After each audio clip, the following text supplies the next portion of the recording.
قال الله تعالى فلولا نفر من كل فرقة منهم طائفة ليتفقهوا في الدين ولينذروا قومهم إذا رجعوا إليهم لعلهم يحذرون.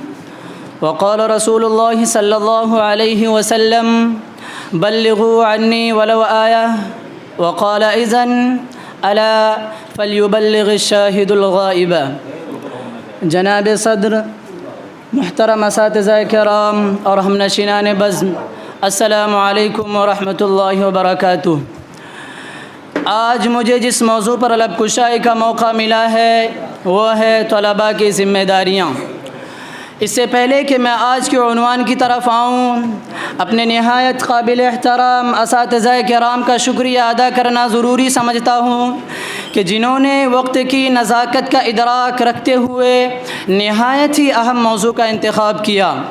حضرات، آج کے اس ترقی یافتہ دور میں جب کہ انسان ترقی کرتے کرتے چاند پر پہنچ گیا ہے، ستاروں کی گزرگاہوں کی تلاش میں مصروف ہے، طرح طرح کی ایجادات کر رہا ہے، نئے نئے انکشافات اسے حاصل ہو رہا ہے، سورج کی شعاعوں اور ہوا کی لہروں کو اس نے قابو میں کر لیا ہے اور اس کا فکر گستاخ فطرت کی طاقتوں کو عریاں کرنے میں ہمتاً مصروف ہے.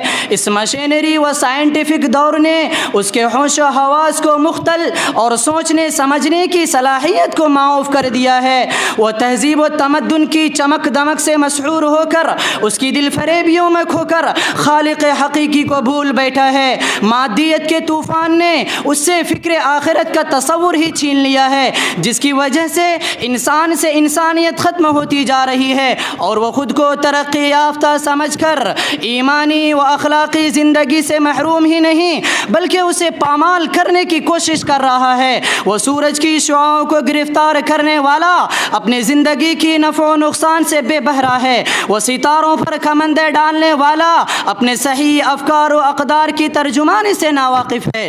حضرات، یہ ایک ناقابل انکار حقیقت ہے کہ جو آدمی جتنا بڑا ہوتا ہے اس پر اسی قدر عظیم ذمہ داری ہوتی ہے. چونکہ ہم وارثین انبیاء بننے والے ہیں، حاملین شریعت ہیں، اس لیے ہم پر دوسروں کے مقابلے میں دوہری ذمہ داریاں عائد ہوتی ہے. آج کا جو بگڑا ہوا معاشرہ ہے وہ طرح طرح کی بدعت و خرافات، قسم قسم کی عادات و رسومات، عیاشیوں، فحاشیوں، بے حیائیوں اور عریانیت سے پر ہے. غرض کہ ظہر الفساد فی البر والبحر بما کسبت ایدی الناس کا نقشہ ہر طرف کھینچا ہوا ہے. ہر چہار جانب مغربیت کا بول بالا ہے، چاروں طرف مادیت کا دورہ ہے.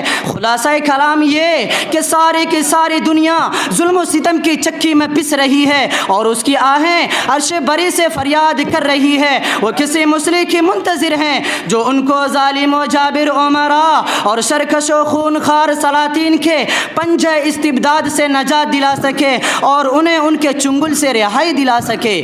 یاد رکھیے، ایسے کٹھن گھڑی اور لمحہ میں ہم اور آپ کی ذمہ داری ہے کہ انسانیت کی صدا پر لبیک کہیں، ان کی بروقت صحیح رہنمائی